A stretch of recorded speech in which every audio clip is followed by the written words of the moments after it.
Salut à tous, c'est Eddie. Alors aujourd'hui, on se retrouve pour la deuxième partie des masques. Et là, cette fois-ci, j'avais envie de vous parler des masques de luminosité. On va commencer donc par parler un petit peu de ces masques-là. Ce que je vais faire tout de suite, bon là, le profil d'objectif avait été corrigé.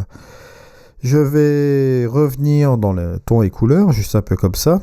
Et je vais aller sélectionner le AI Match, ce truc-là. En fait, cette option-là, par intelligence artificielle, vous permet de retrouver votre profil de caméra lorsque vous avez shooté votre photo sur le terrain. Donc, on va appuyer là-dessus, hop, et on va travailler à partir de cette photo-là, et je vais aller sélectionner un effet. Bon, les effets, on va les traiter un par un, les filtres. Et là, je vais prendre, encore, par exemple, allez, on va jouer un petit peu avec les courbes, voilà, notre courbe qui est ici. Très intéressant, la courbe. Donc, on va aller un petit peu dans la luminosité qui est juste ici. Bon, on va par exemple baisser la luminosité juste un peu comme ça. Vous avez remarqué ici, c'est que là, on a la possibilité de faire des masques de luminosité justement là-dedans. Et donc ici, je vous rappelle que ce qu'on avait vu ici auparavant, bon, le blanc révèle, le noir, bon, forcément annule, vous n'aurez pas d'effet là-dessus. D'ailleurs, si j'inverse le masque, comme vous voyez ici, vous n'avez pas d'effet du tout. La courbe n'est pas activée. Maintenant, bien entendu, je vais réinverser la chose. Vous avez la possibilité de faire un masque de luminosité juste en dessous. C'est le petit truc qui s'appelle lumen, là. Donc, vous cliquez là-dessus. Voilà. Et vous pouvez faire un affichage justement de ce masque de luminosité et vous le voyez juste un peu comme ceci. Alors avec cet affichage, bon, vous avez la possibilité de faire quelque chose d'assez sympa, c'est d'inverser aussi également votre masque et jouer plus avec les ombres comme ceci. Vous voyez, ou les hautes lumières là. Bon. Maintenant, il faut savoir que vous pouvez jouer avec la densité de ce masque, c'est-à-dire que là, vous allez appliquer l'effet sur toute la partie de l'image ou sur une partie juste un peu comme ça, vous voyez. Avec cette densité, ça va vous permettre par exemple de jouer un peu avec les tons moyens peut-être. Voilà, juste un peu comme ça. Ce que nous allons faire ici, vous avez le deuxième aussi qui est là. Ils appellent ça, bon, la plume, c'est bon, c'est la douceur du masque. Bon, là, forcément, là, c'est beaucoup plus flou. Ça va être, on va jouer un petit peu sur cette chose-là. Vous voyez. On va affiner un petit peu le masque, enlever un petit peu plus de détails, juste un peu comme ceci. Et ensuite, vous pouvez jouer également, bien entendu, avec les niveaux. Bon, là, ici, c'est au niveau de point noir, point blanc, et là, au niveau des tons moyens. Si vous ramenez votre point noir juste un peu comme ceci, vous voyez, vous allez un peu enlever plus les ombres et concentrer plus davantage sur les hautes lumières. Également, si vous partez là-dessus avec les tons moyens, vous voyez, vous allez plus davantage concentrer sur la lumière. On le voit fortement là. Et si vous voulez affiner, vous faites un peu comme ceci. Vous voyez, ça c'est sympa. On peut faire pas mal de choses. Vous avez aussi également, là je remets ça à 0. Le troisième ici, ils appellent ça Windows, ajuster la fenêtre du masque, c'est très simple. Bon là, vous pouvez simplement faire une sélection un peu plus complète juste ici, vous voyez. Ou simplement, vous pouvez écarter aussi les hautes lumières, juste un peu comme ça. Donc c'est l'effet d'enlever les ombres, vous voyez, au niveau de votre masque, ou les hautes lumières ici, d'accord? C'est juste ça. Ce sont des sélections qui sont assez rapides au niveau d'ON1, qui sont très intéressantes. Je trouve qu'on est vraiment dans un truc assez sympa. D'ailleurs, regardez, hop, si je mets la photo ordinaire que j'enlève l'affichage, là, on voit très bien ici l'effet que cela fait directement sur l'image. Ça, je trouve ça vraiment sympa. Là, également avec les niveaux, regardez, hop, hop, vous voyez. Si je veux chasser un petit peu à ce niveau-là, je peux le faire aussi également. Regardez, hop, avec la lumière, juste un peu comme ça. Et je peux aussi adoucir un peu cet effet-là, juste un peu comme ça. Vous voyez. Il y a beaucoup de choses qui sont très intéressantes là-dedans. Bon, maintenant, cet effet de courbe, donc pour baisser la lumière, ce que je peux faire aussi, c'est aller dans la gamme des couleurs qui est juste là. D'accord ? Cette gamme de couleurs là va nous permettre par exemple de prendre cette petite pipette qui est juste ici et vous allez sélectionner cette petite couleur là, vous voyez juste là. Hop, voilà. Que va-t-il se passer? Alors là, ON1 va toujours jouer sur la luminance, mais là, l'avantage de cette luminance là, vous allez voir, je vais faire un affichage. Bon, là, avec ce curseur ici, vous pouvez affiner la précision justement de ce masque là. Si on va aller en arrière, juste un peu comme ça, vous allez voir qu'on va sélectionner plus cette petite partie qui est là, qui nous intéresse, regardez. Hop, je reviens en arrière, je vais chasser et voilà, et je repars sur cette image là. Vous voyez?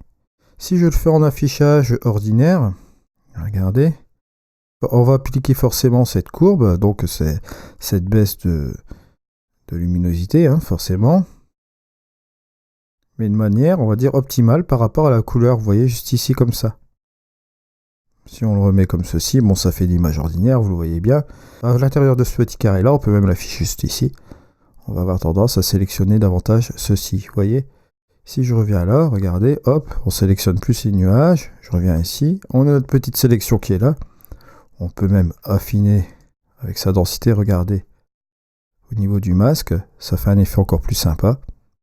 On peut même réouvrir un peu cela comme ça. Voilà. On peut même jouer avec les niveaux, hein. C'est pas un souci. Je vais refaire un peu cette gamme. Regardez. Il y a plein de choses à faire là-dessus, quoi. Ça vous permet d'aller de manière chirurgicale au niveau de vos masques de luminosité, comme vous l'avez vu là. Maintenant, c'est la même chose aussi. Bon, on peut remettre ça à 0. Hop, voilà, juste un peu comme ça. On va réinitialiser le masque, bien sûr. Là, cette fois-ci, je vais remettre de la luminosité, un peu comme ceci. Et je vais aller sélectionner toujours avec ma gamme de couleurs l'herbe qui est ici. Voilà. Et cette fois-ci, c'est pareil. Je vais baisser le masque juste un peu comme ça. Et on va avoir une sélection un petit peu plus parfaite. Vous allez voir avec l'affichage. Voilà, vous avez cette partie-là qui est sélectionnée. Juste par rapport à cette couleur-là qu'on a sélectionné le vert, vous voyez. Voilà. Et ça, c'est génial parce que, bon, vous voyez, même ici, on peut encore affiner. Bon, ça va faire quelque chose. On peut jouer même avec les niveaux. Regardez. Avec les niveaux. Hop. Voilà, juste un peu comme ça. On peut affiner tout le masque. On peut vraiment faire pas mal de choses.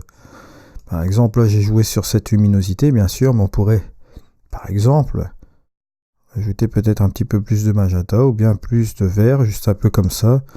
Ou si on le souhaite aussi, c'est faire un petit mélange, peut-être partir plus dans les cyans ou plus de rouge, juste un peu comme ça. Le bleu, peut-être, regardez, partir vers le jaune, juste un peu comme ça. Et vous voyez, on change la colorimétrie juste grâce à la luminosité.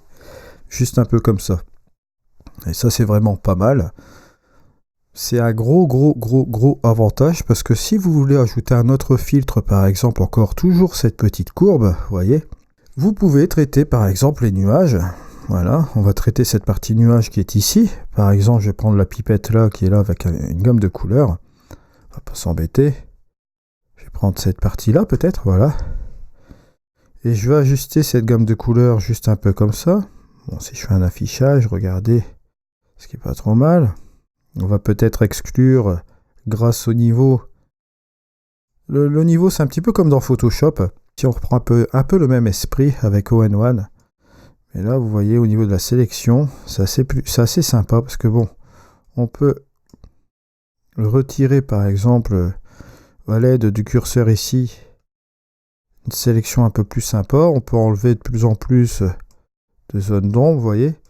On peut faire vraiment quelque chose de plus sélectif et ça, je trouve ça bien. Même au niveau regardez, de la fenêtre ici, juste un peu comme ça, on va pouvoir vraiment faire une sélection assez sympa. Si je reviens un peu avec mes niveaux, regardez juste là.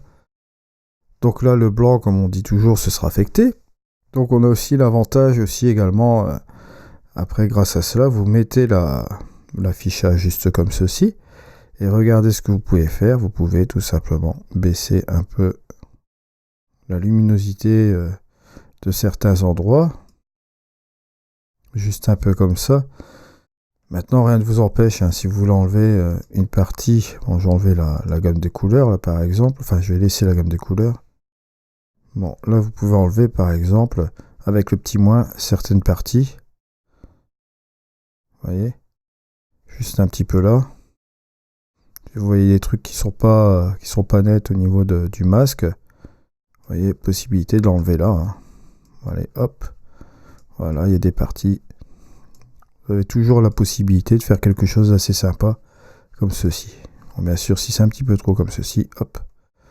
Vous montez, vous faites attention. Vous pouvez même jouer un petit peu avec, ici, comment dirais-je, la douceur du masque. Vous pouvez également, par exemple, rajouter un petit peu de rouge au niveau de vos nuages. Ça vous permet de faire un truc comme ça, c'est sympa. Bien entendu, au niveau du vert, vous pouvez même rajouter du magenta et du bleu. Toujours un petit peu de jaune, juste un peu comme ça. Ça vous donne cet effet-là. Attention à l'effet aussi nucléaire. Donc au niveau du rouge, je vais baisser quand même un petit peu parce que ça ne fait pas le faire. Je vais peut-être prendre un peu de cyan, juste un peu comme ça. Juste un peu là. Et là, bien entendu, bon, l'image elle est un petit peu plate quand même. Alors, on va retourner un peu dans l'outil développé. Et vous allez rajouter un petit peu, par exemple, de contraste qui est juste ici. Voilà. Un peu comme ça. Et un petit peu de structure. Ça peut être assez sympa. Et vous pouvez aussi également... Allez, on va baisser un petit peu le point blanc. Ton moyen un petit peu le dégager un petit peu ici pour avoir plus de luminosité. Et si vous regardez un peu la différence que vous avez entre le avant et le après, vous voyez, on a réussi à faire quelque chose d'assez sympa comme ça. Bon, bien entendu, ça c'est au niveau des sélections des masques, etc. Il y a vraiment des trucs sympas à faire. Je vous parle un petit peu de la luminance et de la gamme de couleurs ici. Bien évidemment, on va parler des masques assez particuliers après par intelligence. On parlera de ça demain. Vous allez voir que c'est assez sympa. Et on a aussi notre masque parfait qui est ici, qui est intéressant aussi également. Alors, voilà, c'est la fin de ce tutoriel aujourd'hui. Donc, demain, vous avez la troisième partie, comme prévu. Je vous remercie de m'avoir suivi aujourd'hui. Si vous désirez faire un essai d'ON1, vous avez mon lien affilié qui est juste en dessous. Et ça vous permet d'aller directement sur la page d'ON1. Et vous avez la possibilité d'en savoir plus et de faire un essai, qui est vraiment pas mal pour vous faire une petite idée du logiciel.